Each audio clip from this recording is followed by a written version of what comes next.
What's up everyone, it's time for another episode of Proxy Nexus to Master. The last episode proved that what I thought was true. This is gonna be the hardest challenge yet. We got our first loss before even reaching Master League, but today I'm gonna set the record straight and prove to you guys that I can still reach GM. Let's do it. Alright, first game of the day is gonna be against the Masters Protoss. Alright, now that's pretty scary. I actually had an idea for today. I hope I can remember it, but I don't think it works against Protoss, but I want to try it against Terran and Zerg, where I kind of do like a later Proxy Nexus. I remember this strategy. There used to be a Spanish Protoss player called Majestic, and I think he played against Happy, which was a Terran player, in WCS. And what Happy was known for was he would always have scouters on the map, like you would never be able to move out without being seen. So what Majestic did is he built a Nexus like roughly here, and then he would recall his entire army to that Nexus. So the Terran would have no idea he was being attacked, and then all of a sudden the entire army was in his base. And I would love to try something like this. I already had an idea for when I play against Zerg, that I could go for something like maybe glaive adepts, but then the Zerg is never gonna see me move out because I'll proxy a Nexus to, you know, get the adepts across the map. Now obviously Zerg should make units in advance anyway, but it's still gonna be a really cool strategy to try. Now I probably should have walled off here, because in PvP sometimes you just die to a couple of adepts if you don't wall off, but keep in mind I want to go for some kind of a recall strat against Protoss. I do think we have to win really fast, so I'm gonna try to get the Nexus in the main and then go for the adepts. And if I can trade 5 pros for 2 adepts, normally that sounds pretty awful. Right now it might actually be okay. Oh, I didn't make an extra gas already. I think that gas is supposed to be before the gateway, actually. That's my bad. But it's nothing too tragic yet. Let's see what my opponent is doing. He also hasn't been walling off, it seems like. But where is his stuff at? Oh, we're getting hardcore cheese there. Is there a cannon rush on the way? It kind of seems like it, huh? Okay, that's interesting. Let me make a pylon up there. I could actually technically make a ton of zealots. There we go. Let's make that pylon. I could technically make a ton of zealots and then recall those. I mean, this seems to be a pretty hardcore cheese here. Oh, I do still need to make that cyber core. Or actually, maybe I can skip the cyber core. I know this sounds crazy. Like, okay, listen, guys. I'm being a little bit absurd. Right now, in this situation, just so you guys know, you're supposed to make, like, your own forge or get a cybernetics core. I think this is 2-gate forge. I'm not 100% sure. It appears that it could also be... oh, no, I was going to say... it could have been maybe a 3-gate, but it looks like it is just going to be a 2-gate forge. I can actually just kill that cannon. Oh yeah, okay, exactly. There we go. And now here we go with the counter. This is the dumbest thing I've done yet, probably. Like, not take this seriously and just go for mass zealots and build a Nexus in his base. This is not my greatest idea yet, but we're gonna see how it's gonna play out. Let's see if I can actually target that probe. Oh, we got a lot of damage on that probe. Couldn't quite kill it, unfortunately. Let's get another pylon. I don't think my Nexus is gonna finish that fast. No, I could still go for a cybernetics core, obviously. That should be the most reasonable choice here. Let's see if we can do some damage on those zealots. Always going to be nice. I'll probably burst down this cannon real quick, actually. Because I don't want that cannon to finish. That would be problematic, right? Okay, let's look at the cannon right now. There we go. And I'm just going to keep making more and more zealots. This is actually going to end up being a really crazy dance where I can recall into his base, and it's going to be an absolute chaos. Oh, the micro is nuts here, though. Not that great at the end. Okay, the end was less nuts. My bad. I thought it was going to be better than that. Now, my Nexus is going to finish, and maybe then I can follow it up by making 2 Stalkers. Okay, there we go. And this is going to be a little bit sketch, of course. I'm now making a battery here. And this is going to be crazy. He's going to see me recall, and he's going to be like, wait, what? What is this supposed to be? All right, here we go, guys. I'm actually very excited for this. Here we go. We're going to recall these zealots and just walk straight into his mineral line. And I'm going to have stalkers to kite. Here we go, man. This has to be the dumbest cheese response anyone has ever done. Now we have some stalkers. He has enough zealots to do some damage. Here we go. We're in his mineral line. He's gonna be like, wait, what? How did you guys get there? And he just leaves the game. Guys, the recall, absolutely genius defense somehow. Like, normally you kind of struggle with this making your own cannons and it becomes quite a hard dance. Here, we just had a 100% checkmate move. We denied the cannons, or no, we didn't deny them. We delayed them. Look how close the cannons are. He was about to start getting close to the Nexus, but he doesn't have any minerals left. And these 3 zealots are completely checkmated. And the Stalkers will be able to kite the zealots forever. And this was beautiful. Maybe the first time Proxy Nexus actually looks very useful. I loved it. Let's go to game number 2. Alright, game number 2 against another Protoss, and even higher MMR this time, 4.4. Seems like we're getting higher and higher Masters before even getting Masters ourselves. Now, should I go for the same strat? I guess not walling off. I mean, the last game it was kind of hard to test. I do have to say, by the way, we were a little bit lucky because not walling off puts you in a better situation against that cheese that he did. Else he can make cannons on the low ground, attack your wall. So we were quite fortunate there, you know, besides the part where we did a Proxy Nexus. But I still want to try what it's like to not wall off in a normal situation. Because I really believe you might be able to bait the opponent into coming in with the Adepts, trading 2 Adepts for 5 Workers, which normally is a fantastic trade. And then we can see if the follow-up recall in the main would actually make it that much stronger. Or maybe the Oracle's already out and they destroy your Adepts, like, I don't know. And that's what I want to find out. Could potentially be a terrible strategy, could be genius. I mean, so far I feel like that's what Proxy Nexus has been all about. Sometimes the strategy looks absolutely awful, sometimes it looks very strong. And I'm not gonna know which one it is until I try it. Now, I did actually like delaying the gas last game. Oh, nice, he followed me for a bit. Mostly because I want to have minerals to proxy the Nexus anyway, and I'm gonna make Adepts. Don't think I need that much gas for it, so I'll just delay the gas by a little bit. I guess I can get it with this probe. It's gonna be slightly delayed, but nothing too bad. My opponent seems to be going for 1 gate only. Okay, that's pretty interesting. 1 gate and 1 gas. Yeah, I guess he's just gonna expand then. Let's get the cybernetic score up here. And then I guess I'll make a pile on the low ground as well. Might as well keep it as mind gamey as possible. Gonna stick around here. Now, one thing that sucks is I don't really know the Nexus timing, so I have no idea. Yeah, that's what I thought. I figured he was hiding a probe to build a Nexus. I don't know when the Nexus is supposed to go down. So, 140 roughly, I guess. Now, we know that for the next time. We did let it go down this time, unfortunately, but I think that's okay. Let's see. I'm gonna try to saturate this gas. And then I'm gonna be chrono boosting probes. Or Adept, sorry. I'm kind of figuring out whether I have enough money. This looks a little bit sketch. Mostly for the reason that I wanted to send my probe into the corner exactly with 400 minerals. Now I went a little bit early. And it looks pretty sus, I have to say. Yeah, okay. Exactly what I said. Now this is... Wait, is he gonna pull the probes to kill that, actually? Now I'm interested. Is he going to? Not quite yet. I could make another pylon in this base as well, actually. I'm gonna send these first 2 Adepts across. And I'm gonna go here. He's making a pylon there, potentially for batteries or something. Now, what I'm doing here is a little bit risky. Because I actually need that pylon for supply. So I might just lose that, and that is gonna be a little bit silly. I'll make a backup pylon at home. I want to keep it as scary as possible for him. And then I'm gonna send these across. Now, I don't have another chrono boost available. I'm gonna get it at some point. I do know that. Here we go. Is he ready for the block? Oh, he was ready for the block, but there's so many probes here to kill, guys. Look at this. He's gonna lose a bunch of probes already. There we go. Wait, is he gonna cancel that and make the mistake? Oh, what a mistake by him. He actually cancels that, and I'm gonna get in here. I'm gonna be able to start doing damage instantly. Let's see. Let's do a best micro we can. Not the best micro, actually, but it's still gonna be alright. Like, look at the amount of mining that's being denied now. It's pretty incredible, I want to say. Let's chrono boost that one, and then the Nexus is gonna finish, and we can recall 4 Adepts at a perfect time. Look at the timing on these 4 Adepts, guys. This is absolutely incredible here. There we go. And now I can start warping into his base as well at some point. Well, I can't believe that actually escaped in the gas. That's very unfortunate there. Look at the timing on this. He only has 2 Stalkers. This build is genius against 1 gate expand. Now, I'm definitely not out of the woods yet because those Stalkers are going to be somewhat unkillable for me. But I'm actually going to try and escape here. That's probably the best idea I can do. Yeah, let's kill these probes over here instead.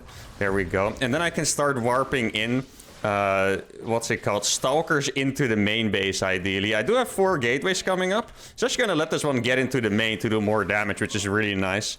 There we go. Shade these across.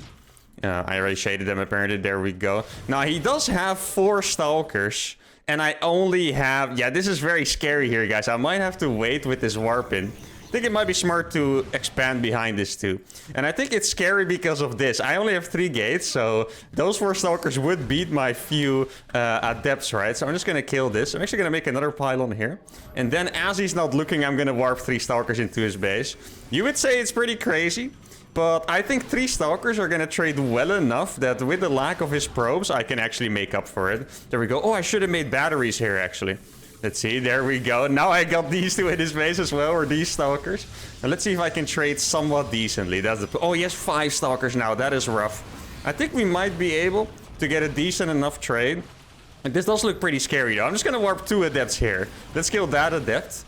Or that stalker. Rather, run this one away. Oh, I'm buying a really good amount of time with that. And now I got 2 adepts in his base. I can warp in another stalker there in the back of his base. And the batteries are now going to finish, which is amazing. There we go.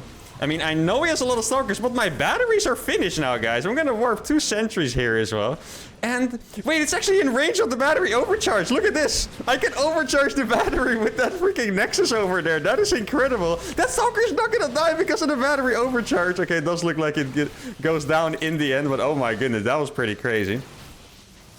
Oh, battery overcharge still up. I do have a decent amount of energy on these batteries still. Which is nice. And now I'm just going to go for the probes here. He is starting to get a scary amount of stalkers, I have to say. Let's see if I have one more chrono boost. Doesn't look like it. He's actually going to go for it.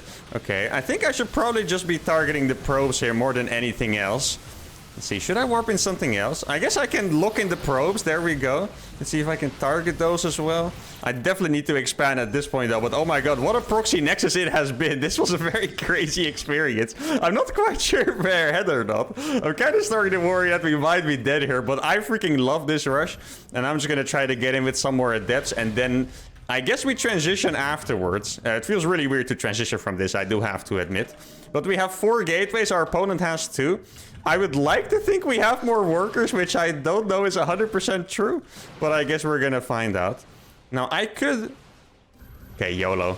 We're gonna do a stealth warp in. And I'm mostly doing a stealth warp in because I also have these adepts coming in the front. He doesn't seem to realize this warp is going off. Okay, he's realizing now. But my adepts are gonna be hitting the natural at the same time, which is really nice. There we go. We got 1. And we're killing all of these probes, guys. This is massive. There we go. Look at all these probes going down. And then we're going to micro them. He's probably going to pull back to kill those. And then we're going to back off. Now, how many probes does he have left at this point? I want to say maybe like 20. And I have 28. I mean, I know he has a decent amount, especially with chrono boost. Let's see if he can get past here. Probably not. I'm just going to pretend. Yeah, I don't actually want to go for that. If he's smart, he's just going to start looking for these adepts, by the way. Because stalkers can chase these down pretty easily. Now, I do need to make sure to not die to the counterattack, but this has been an absolutely amazing cheese. This might have been my favorite PvP yet, especially because I kind of messed it up, but it still looks strong. Like, I could have made those batteries faster. Oh no, that's very unfortunate timing. I could have made those batteries faster, but I just didn't think of it fast enough. Now, maybe we can actually get in here and do some more damage. Let's go for the main base. Oh, he does cover it. That's unfortunate. Maybe he's going to cancel that pylon. Sometimes they do that. Nah, he doesn't. Okay. Let's see if we can kill this probe. There we go. And I'm just going to keep warping more and more stalkers. I think it might be a good idea to go for either a Robo or a Twilight. Kind of going towards a Twilight, I think. Just my gas count is a little bit messed up. Maybe I can warp some sentries. I don't think he has any tech at all. So maybe I can just warp sentries and lock in his stalkers and win the game very simply like that. And I do have 4 gates, which is enough production that I probably don't need tech. Oh, this is going to be beautiful. Come up the ramp, my friend. It's time. Just do it. It's going to be okay. Yep. There we go. 4 stalkers down the drain, and that is the half of his army. And GG has been called. That was absolutely beautiful, guys. We were up by a good amount of workers. How many workers did we... 45? I thought we maybe killed like... We killed 45 workers, guys. Holy crap. I thought maybe we killed like 20, 25. I can't believe in an 8-minute game where realistically the cheese ended at 6 or 7 minutes. We killed 45 workers, man. Guys, this might have been my favorite game yet. This was absolutely beautiful. This is the cheese I'm gonna refine. Maybe this could actually be a realistic answer to 1 gate expand. I've been thinking about it for a while, because when I play PvP, I don't usually like it that much, but if I have answers like this, PvP is becoming an amazing matchup. Absolutely loved it once again. Let's go to game number 3. All right, game number 3 against a Zerg player. Is it time to bring out the legendary Glaive Adept recall build?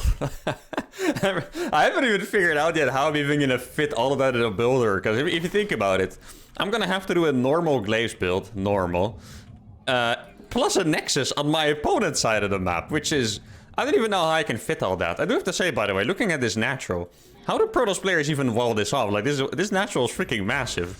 How many buildings do I need for that? The answer is probably too many. Now, I'm just gonna go ahead and scout across the map because I know that's what the Protoss players like to do. They scout with their first probe. Actually, I should have sent out the first probe, I think. That was actually slightly later than the first probe because I think I mined with it once first, but it's probably not gonna be too big of a deal. But I know Protoss players love to deny the hatchery of a Zerg, so I guess we're gonna see if we can actually do that with this timing. I'm just gonna make a gateway and then go back up. Let's see, is there a hatchery? No, not yet. Okay, then I'll just chill here for a little bit. I do have to admit, I'm a little bit scared. Okay, there's a drone. Perfect. Wait, he's not just gonna take his third base? Normally, if they would do this, I think you always get ahead as Protoss. Like, they do just have to take the third base. He's trying to take it, but he's not managing. Though this could always be a fake as well. I have to admit, guys, I would rather have him have that hatchery than... Ah, yeah, it does look like a fake, doesn't it? That's what I thought. I was gonna say, I'm kind of afraid of getting 12 foot more than anything else. So, I'm just gonna check up in the main. Okay, he wasn't 12 pulling me, he was just... Is that... I can't tell if that's like a hatch first or not. Did he take the hatchery somewhere else or like... I have no idea, to be honest. Let's just check. So he's gonna take the hatch here. This looks a little bit like... my link drop build from the speedrunning SE2 episodes, right? If you guys haven't seen that, that's like one of my favorite cheeses ever, legit. Like, it's absolutely freaking amazing, and it really looks like this. So I'm starting to wonder if this guy is using my own secrets against me. I feel like that would be a little bit rude. I would also really appreciate it at the same time. I love my builds being used, especially if it's my good ones. Now, whenever I start doing challenges, I always get people messaging me like, lol, a guy did your challenge against me on the ladder. I freaking love hearing that. But even more if it's actually like one of my legendary builds, you know, like I love that link drop into Nidus build so much. It's actually the best thing ever. Now, I have to admit, I'm not even quite sure how I would defend it. So that is, you know, potentially a little bit scary. You would think I know how to defend my own build, right? Well, you're probably wrong. I mean, we're gonna find out. Now, what I'm gonna do here is... Okay, it's a little bit crazy, but I'm gonna stop making probes already at 23. Just so I can afford this Nexus at some point. I'm gonna get all these guys in gas. Then I'll make a Twilight. Maybe I should make a Stalker, because that Overlord is really annoying me, to be honest. The Overlord is gonna see my entire life, basically, and that is, yeah, not quite what you want. Now, what timing does the link drop hit? I think the only answer that I have is that it hits pretty fast. So I think I'm just gonna build a Nexus here. And then maybe I'll go and scout to see what he's actually up to. If he has no drones, then we already know that it's gonna be the build, you know? Now, I still haven't made any probes at all. It must look really suspicious if you're my opponent, by the way. Like, there's just no workers being built. Let's see, is there anything here? He does have a couple workers. Okay. That was 6 Zerglings that showed up at my base. I mean, it's actually pretty easy to scout. I guess you could just check here to see if the... Okay, there's no lair as well. They were completely fine. Man, I probably should really make a Stalker. You know what the annoying thing about this is, guys? It's that if he's just gonna have the Overlord there instead of here, he's not even gonna see me move out. Maybe the recall is not even gonna have a point if he keeps being like this. Now, let's see. Maybe I can bait a few of these Zerglings. That would be nice. Try to get a little bit of damage. And just... Oh, the research already complete. That was faster than I thought, actually. So let's chrono boost that again. I'm just gonna chill here with my adepts. Like, this feels incredibly stupid the way I'm doing this, not gonna lie. This might be my weirdest execution yet, because his Overlord is just seeing everything. I thought Zerg players didn't do that, actually, against Protoss, that they just chill in your face with the Overlord. I thought they would be scared to lose it to a Stalker or something, but I guess not. Now, I'm just gonna be staying at home. If I was him and I would see this, I would already... Wait, I'm just gonna make a battery here. I'm gonna go to my main. Watch this. This is the best execution, actually. I'm gonna go into my main. Maybe he thinks I'm just really scared right now. That would be ideal. Wait, watch the timing on the glaives, guys. The timing of the glaives is insane. I mean, if I saw what this Overlord saw, if he was paying attention, then I would think I'm really safe, but you never know what he's gonna do, right? Suddenly, a million adepts show up in his face, and he must be like, wait, what the hell? Oh, he has a lot of units. Are we being cheesed? I think we're actually kind of being cheesed here. Okay, I don't think he was paying attention to the Overlord, unfortunately, guys. Oh, man. I feel like my mind game was so cool, but I don't think he was really paying attention to it. Now, we're still getting a really good amount of damage out here, by the way. So that is fantastic. I think we'll just go for the same thing again. Oh, I can actually target these drones. Look at this. Bam. Another one. Wow, I killed a lot there, actually. I think I'm just going to go for the same move. I'm just gonna add a bunch more gateways. Now, I'm actually a little bit sad that he didn't pay attention to the Overlord, because he would have seen that I didn't move out and that I was going into my main base. I think he was probably banking up those units. So this is a strategy we're gonna try again later, because this was pretty freaking awesome. Now, I'm gonna make a Templar Archives. And just maybe recall some Archons together with it. The cooldown is 2 minutes, so I can go again in 1 minute, I believe. Which is not gonna be a particularly great timing, because I'm gonna have like one more warp in by then, but still, you never know. But yeah, this strategy is definitely gonna be too repeated, because my opponent, I think he was just a bit paranoid. He saw all the adepts, he made 1 million units beforehand, and realistically, I think he just wasn't looking at the Overlord, because I feel like there's no way you don't start making drones, but you see a wall off and the adepts going back into the main, right? But that's alright. I got a Templar, probably make another gas, actually. Archons are quite expensive. I pretty much just want one Archon, I think, because it's going to be really good against Banelings. Now, if he has a unit in front of my base, he will once again see that I am not going to be moving out at all. I'm just going to be recalling right there. Now, I think this is a strategy. I do have to admit this wouldn't work against, like, top Zergs. Mostly for the reason that they would scout their entire side of the map for pylons. Because sometimes people just build a pylon somewhere. And they would probably find that in search of the pylon. Okay, I think it's time to go again. Can I get everything in there? Oh, wait, I did actually. How is that even possible? Okay. I didn't think I was going to get everything in there, but fair enough. Okay, there we go. I have another army that just spawned into his base. And these guys, I'm going to send them straight into the third base. Now, let's see what he has. Obviously, he hasn't seen us move out. And all of a sudden, I'm just here again. So he must be like, wait, what? How is that even possible? I can even wall off this with a force field very easily, I think. Okay, he's morphing more Banelings. Maybe he's not going to pay attention to these, though. There we go. I'm just going to hold position. Oh, that's actually a very nice position there. I'm just going to hold position these in there. Try to get a very favorable trade. Oh, there's actually another place to leave at the bottom. I didn't quite realize that. But yeah, I had a few more adepts in here that I probably not supposed to be there. I'm actually going to go into the mineral line here for some easy force fields. There we go. That is absolutely beautiful. Another force field? Okay. Man, these force fields are just insane right now. Holy cow, they're doing everything. These adepts are still alive somehow. I don't know how that's even possible either, man. I feel like this is just magic. I don't even know what's happening anymore. I think it's just pure magic. Now, I do have adepts all over his bases at this point. This Archon is gonna do all the work for me. Banelings cannot kill that in the middle of a mineral line. Oh, he does have a Spire, so I'm gonna go for Blink. I have a few more adepts here. He's losing drones in every single base. Does he have that fourth base, actually? Man, I'm just gonna make a... Dude, I should have just made a pylon there all this time. I didn't even realize I could just do that. I'm still in favor of the recall, by the way. The recall was a good idea. But for reinforcements, I totally could have used the pylon, 100%. Now, I'm still chasing these drones. Pylon is gonna come back up now. We're gonna come up for the first time. Let me just kill this battery right now, actually. Don't think I'm gonna need that anymore. And I'm just gonna go across with all of my adepts, really. Now, I still have adepts killing drones in every single... But this is actually 1 million adepts that's gonna show up. Pretty could have gone for a forge as well here. Now, he does find this. I think I'll just make another probe. I can probably warp 2 adepts in a smart location. And there's nothing he's gonna be able to do about it. Gonna send 2 adepts there, just in case. There we go. Those are going to take care of everything. Could also be warping Archons, actually. Don't think it's going to be necessary, though. But I do have gas for 2 Archons, which is always going to be nice. Let's see if I can chrono these gates a little bit. There's no base there, and he lost... I think he might have lost every single drone. Oh, he had 1 drone alive. Oh, well, it was just about to die. Lucky drone, just finished. But guys... These cheeses, honestly, today was probably my favorite episode. I thought they were all beautiful. The first game cheese counter was insane. The second game cheese against the Protoss was crazy. And here, the cheese didn't quite work. My opponent didn't get mind gamed for whatever reason. But this strategy is definitely to be repeated. This was awesome. If you enjoyed this, make sure to like the video, subscribe to the channel. And I'll see y'all for the next episode. Adios.